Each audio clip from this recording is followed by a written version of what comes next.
Hey, what's up guys, it's Oakley and we are back in Rome 2. This is going to be a very interesting fight. We have a 2 versus 2. It's going to be a combination of armies actually. So over on my side, what we have is going to be steppe tribes accompanying a Roman army. So I'm going to be fielding the Roxolani here, and the Romans are going to be backing me up. This is of course my ally, and he has brought a bit of a triplex Achaeus with a, well, I guess he's... Oh no, here are the Triarii. So he does have a traditional build, although obviously in long, thin ranks of 3 men deep, not traditional. But yeah, anyways, he's going for the spirit of the triplex Achaeus. In any case, he's got auxiliary Balearic slingers up front. Then he's got Hastati, Principe, and Triarii, and in the back he's got Equites. Screening the front, I have my Steppe Lancers. These are the lightest of shock cavalry units that you can have, and I just wanted them up front to screen the Roman troops, to beat back anything that might get in their way, so we have a hammer stroke up through the front. I also have a bunch of other troops, so these are going to be armored horse archers. I have 3 of these. So they're going to be used to duel it out with anything that can fire back at me. That is to be contrasted with some of my lighter, I believe these are the mercenary Amazonian riders who are going to push out. So these guys are relatively cheaper, still good, but they can't trade as effectively because they are lower in armor. And that's going to be an important thing because I'm going to be facing off against Royal Scythia, who's going to be fighting by the side of the Arverni. So that's an interesting matchup. Rome versus the Arverni is classic, but then they've each brought a host of steppe tribes to kind of bolster their ranks. So here I have all 6 of my horse archers plodding forward, chasing after the enemy. Put this on normal speed now. The speed of the engagement is going to be rather quick, and you're going to see a lot of wheeling and dealing. To back up my archers, I also have some Sarmatian Royal Lancers. So these are super heavy shot cav, and they also have these like rams attached to the head of the horses to look even scarier. I don't think there's quite a lot of historical authenticity to it, but hey, it looks freaking epic. I also have some reserve forces. These are Sarmatian horsemen. These are sword cav, or melee cav, I should say, and they're better in sustained combat, which is why I've kept them behind the Roman infantry blob so they can get into a fight if need be. I also have my general sitting in the back, and he had the second wind ability. In any case, what's going to be happening is the Arverni player is going to be shifting around with his Celtic slingers here, backed up by some really cheap, I believe these are Levy Freemen. So anyways, that's a nice screening force, some fodder troops to absorb fire for me, and then place a bunch of Celtic skirmishers in the back, a big army to field, to just harass this flank and keep it back.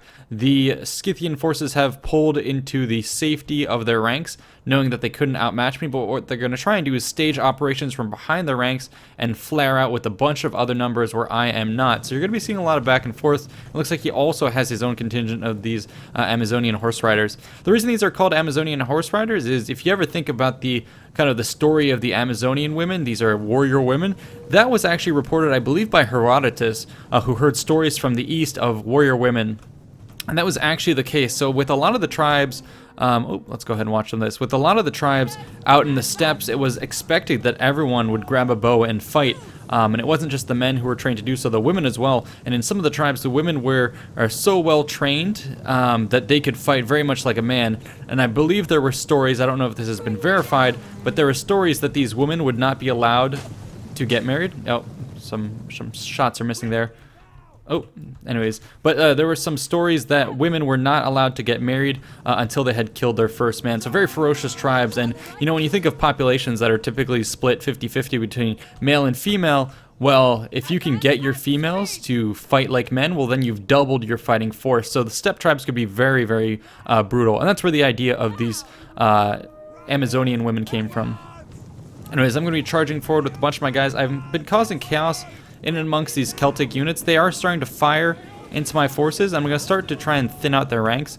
But the Scythians respond in force. You can see all of their troops coming out, but it's a lot of wheeling and dealing here. Lots of units being swapped out. Some of the Scythian Amazonian riders have taken a beating. Same thing could be said with my ranks. I've gotten one down to half strength. The enemy here down to a little bit below half strength. If we take a look at the numbers here, balance of power doesn't quite tell me, but I think we've traded relatively evenly. The difference here is that you're starting to get the heavy horse take the field, and this is exactly the target I want my armored horse archers. The enemy's going to try and sweep me against the red line here, so they're going to be pushing up with their Levy Freemen with the backing of these Celtic slingers to try and force me back. I'm going to take the engagements that I can, fire into these guys, leading my shots a bit. Take out a couple of those horses, and I'm going to peel back. So luckily a couple of his shots missed, but still a dozen so of my warriors. So we're trading in a brutal combat, and it should be noted that's a lot of how these steppe battles would go. You'd have hundreds, perhaps thousands of these tribal warriors charge forward, fire volleys, and cycle back, and that would be the name of the game. When you have no infantry or very little infantry or fixed positions, that is essentially what it was. Lots of back and forth archer fire, some charges from lancer forces to break the tide and force units back when the time came. But yeah, a lot of this back and forth combat. So it was great to see this in multiplayer. You don't get to enjoy this too often. No one brings steppe troops like this, and it's very rare to also see them combined with two foot armies, who you can see are both kind of just standing here. And they are somewhat providing some places to launch from. But take a look at this. Everyone is going bonkers against my force. The whole Scythian army is going to be charging forward against my ranks. So they are eager to force me out of position. But like I was trying to say, that was something that the steppe tribes were used to, or at least were used to do, I should rather say, was any times they were commissioned by more traditional standing forces, they would do something similar to this: position themselves on the flank, act as scouts, but the main force of infantry would act as the anchor. And when the Romans were fighting in the east, they had to rely a lot on mounted forces like this. So the Roman infantry, like you're seeing here, would form the core. It would have lots of infantry lines, but presumably they would have a lot of balearics and archers that they could get out to support their cavalry and really push on strategic positions.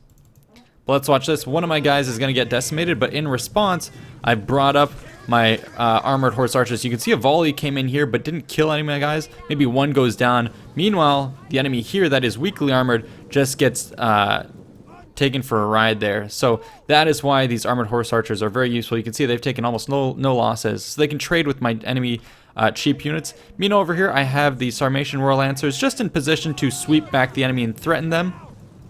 And he's trying to help reinforce my archers, who are currently not trading very well. I needed to add a little bit of a threat. The enemy is going to try and fire into them with these various troops. So he's going to do a little bit of damage, but most of those shots are going short. And meanwhile, while he's missing his shots, I'm able to come in and try and fire to thin out these ranks. So I'm using a little bit of my armored troops to regain the balance in the traditional fighting. And here comes a devastating volley that's going to shatter this one. 4 women left. I'm surprised it hasn't routed yet. But now I'm trading 2, one with 40, one with 20, against a unit of 50 and 50. So actually I will lose that, but that's why I'm coming in, sweeping in with the entirety of my force here.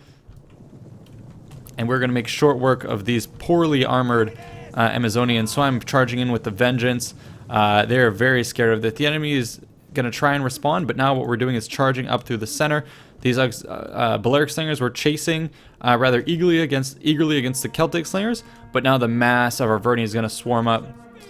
I'm going to feign a bit of a threat with my Lancers here. It's going to force these guys back. I was threatening to charge at the Celtic slingers, so all I'm trying to do is I'm trying to kind of force these guys to be in a position where I can overwhelm them. On the left, because of that little feint I did, I drew away some of his archers, which allowed me to push forward with a lot of guys and start to gain a bit of a favor. I have more numbers here, but with the close proximity of the levy freeman, I'm going to pull out, and then I'm going to recharge. However, in the center, this battle is underway. And I know the Romans are lining up to get an engagement against the Arverni, so here are a big line of chosen swordsmen. They'll probably chew through our front ranks of Hastati, but that's why the Romans have brought in these Steppe Lancers. So I'm going to run right through my Roman forces, not doing much damage, and I have a date with destiny here.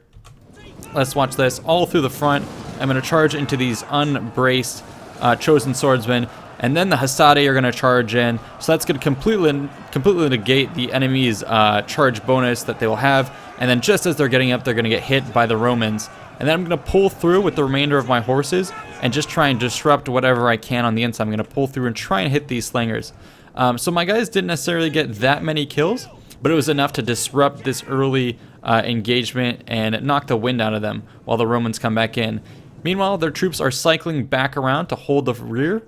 He's very scared of what's swarming around this side, and I would definitely be aware of that. Heavy horse, lots of Scythians. This is a huge swarming force, so the Roman troops are going to prepare for this type of eventuality. Meanwhile, I've been left with my massive units to go around this side. I'm going to be seeking to strike the center. Two Roman forces, the Principes, are going to hold this extreme flank, go toe to toe with these Levy Freemen, and I'm cycling back with my Sarmatian horsemen because I know the engagement is going to get underway here. Heavy horse circling around, Roman infantry is going to see them off, but they're going to go ahead and decide to engage in the center. This is a pretty bold move.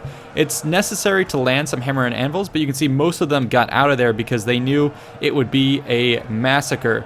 They get that one charge in, and then they get countercharged by our forces. So we're doing a good job of consolidating our forces. We have a nice big heavy blob here. And looking at this situation from kind of God's eye in the sky, you can see what's going on. The enemy here has kind of committed partial troops to this center line where the brawl is underway. The Principes take a pretty heavy beating that could help free up some of these chosen swordmen who are at the moment losing. It could open up an opportunity for them to charge in, but you can see with the Roman here in close support, the cavalry blob, we've warded away the biggest amount of this hammer stroke, and this is going to allow us to charge back in and mitigate that disaster that was about to unfold in the center, a threat to the Roman legions that was very much visited upon them by many of the capable commanders. Most notoriously, Hannibal would use these hammer and anvil strikes onto the rear of the Roman infantry a lot. But anyways, while that was going underway, what I did is I charged through it in the center. I led the charge with these Sarmatian Royal Lancers, bowling over... Oh, sorry.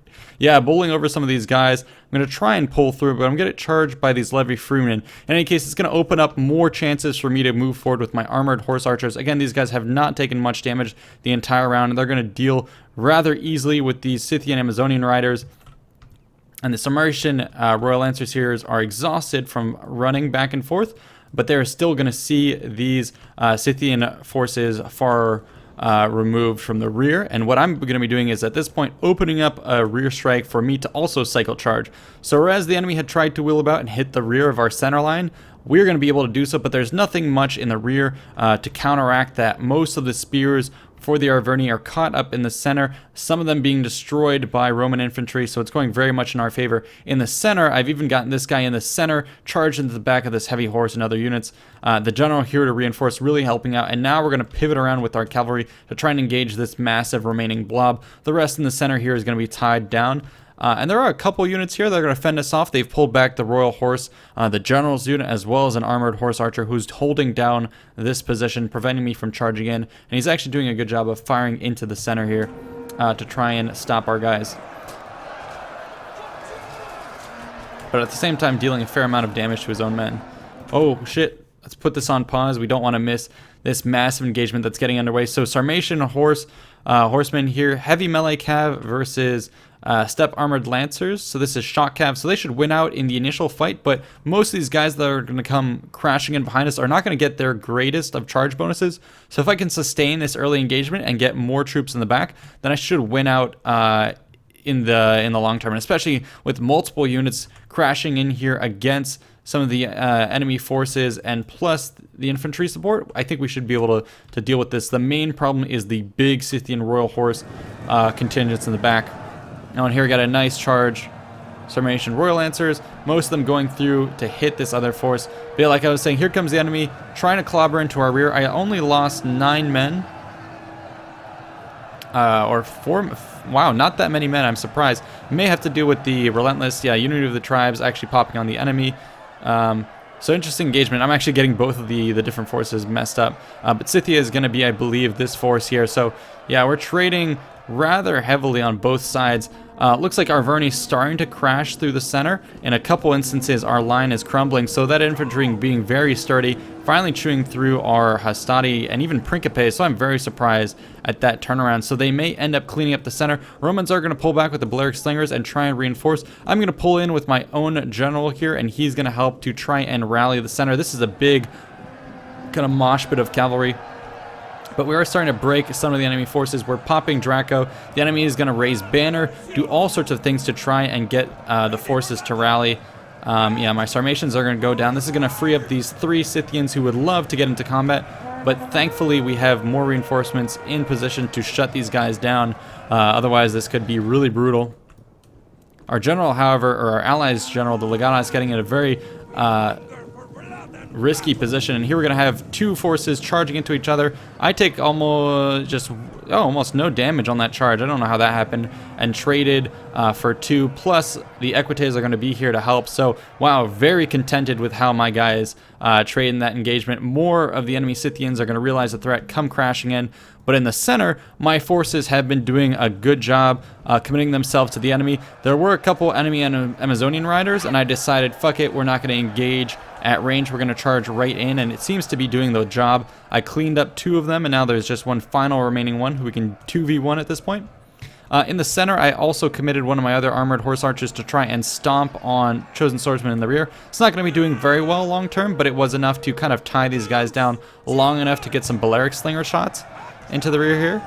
And now we have a couple of our units loose, especially these Sarmatian Royal Lancers who have been running around getting tons of kills, and they're going to be able to ping pong onto the remaining infantry blobs of the chosen swordsmen. Chosen swordsmen at this point really need some backup.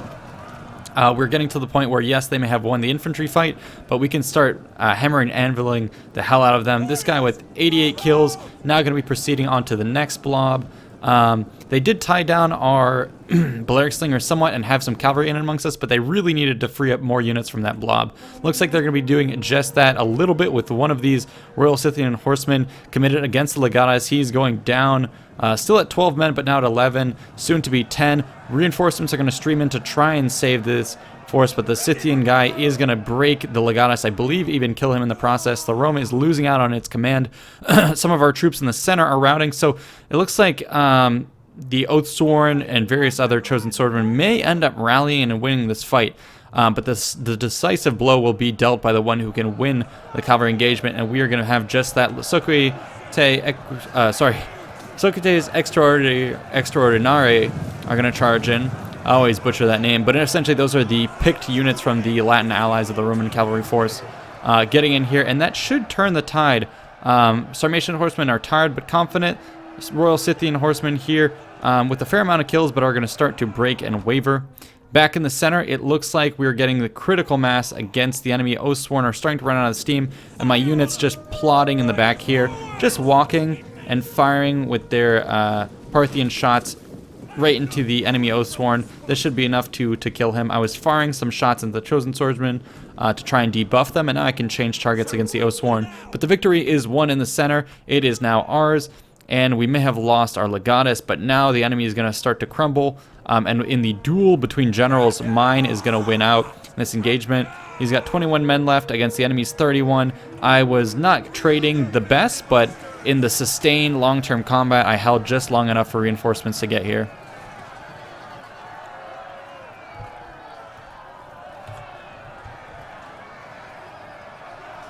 So too bad I don't have any of my Amazonian warriors on this front. If they were here, they could get some kills and earn the right for that marriage that we had discussed earlier. But yeah, that's it. The general is the last one standing, a very tough son of a gun. But that is ultimately a futile attempt. Blood-strewn battlefields here, lots of chaos in the center. Let's go ahead and end the replay and take a look at some of the final stats. The heavy Royal Lancers here with tons of kills, 139, 105, and actually armored horse archers tearing it up, 120, 130, 146. That is awesome. Combination of shooting arrows and also getting into combat. So I think those guys traded really well. Total number of kills, my ally got the most, followed by the enemy Arverni force, and then myself coming in third, and then here Scythia doing the least amount of damage. Let's take a look at the individual units. So for my Roman ally, his Hastati did actually surprisingly well, 183, 107. I think those are two of the ones that were fighting Levi Freeman. The one in the main line did okay, trading against chosen swordsmen. Then the Principes committed, did a decent amount of damage, but they ultimately, I think, got hit by punishing amounts of cavalry around the flank that struck them in the back and destabilized them. And it meant that the Roman infantry traded out decently, but not as well as they could have. Balearic Slingers sitting around the background doing a good job of cleaning up open targets. I think a lot of those targets were ultimately the Celtic Slingers and enemy cav. And actually the Soquites Equites Extraordinari doing a lot of damage as well, mostly in support of my cavalry. Back on my troops, like we saw, a lot of kills all around. These Amazonian riders are all going to get to score those kills and go off to marry individuals. And then if we look at the Arverni force, lots of damage from the Oathsworn and the main infantry line. Cleaning it up, he brought a lot of these troops, dealing rather handedly with the Roman Hastati line. I do find that the Arverni melee infantry corps trades pretty well against a Triple X Achias like this. Once you get higher tier Roman infantry, then they start to trade par for par. But in this type of engagement, the Oathsworn and other units can really grind them out. Slingers didn't do that much. They were probably intended to pick away at my cavalry, but I didn't give them the opportunity, and ultimately they didn't do that much. But then again, it's not that much of a loss because they are relatively cheap. Same thing can go for the Levy Freemen. They serve the role of shoring up the flanks, and ultimately traded decently. Cavalry here, only one of them doing okay, but this player here just didn't have enough of the shock cavalry. As Royal Scythia, he had a lot of archers here. A couple of these actually, sorry, I take that back. He had, well, let's compare this. Yeah, I just had more of the super heavy Lancers here. You can see, what is this, 5, 8 Lancers. My opponent having 1, 2, 3, 4 of these heavy Lancers, 5 if you count the one at the top, and then after that he has 4 of the really cheap guys. I had 3 of those, and as you can see on both sides, these guys just don't trade very well, and I used mine a little bit more effectively, whereas he charged into cavalry into a blob that was kind of going to be decided by heavy troops anyways. I used mine to help turn the infantry fight, which is a bit more beneficial. I think if the enemy had done something similar to that, they would have probably traded out better in the center and then been better equipped to deal with our cavalry blobs with freed up infantry to attack on the flanks. But in any case, he brought a lot of these Amazonian riders. Actually, surprised that he could take 6 of them. I thought there was a cap of 3. But anyways, he brought a lot of light cavalry, 1 armored horse archer with 123 kills, whereas mine, 3 of them with over 120 apiece. In this case, he went a bit too light heavy, and these can be counteracted rather easily with some Roman forces like Balearics. They can tear these guys up, so a bit of a fragile build, I would have to say. Anyways, that's it for this battle. Hope you guys enjoyed. Stay tuned for more, and definitely check out my Patreon campaign where you can help fund documentaries. We have 5 or 6 in process right now in various stages of development. Some of them with just research, some of them being having their scripts written, other ones having the art being developed. So lots of interesting stuff. Check that out and definitely lend your support if you can afford to. Otherwise, stay tuned for more videos. See you in the next one. Peace out.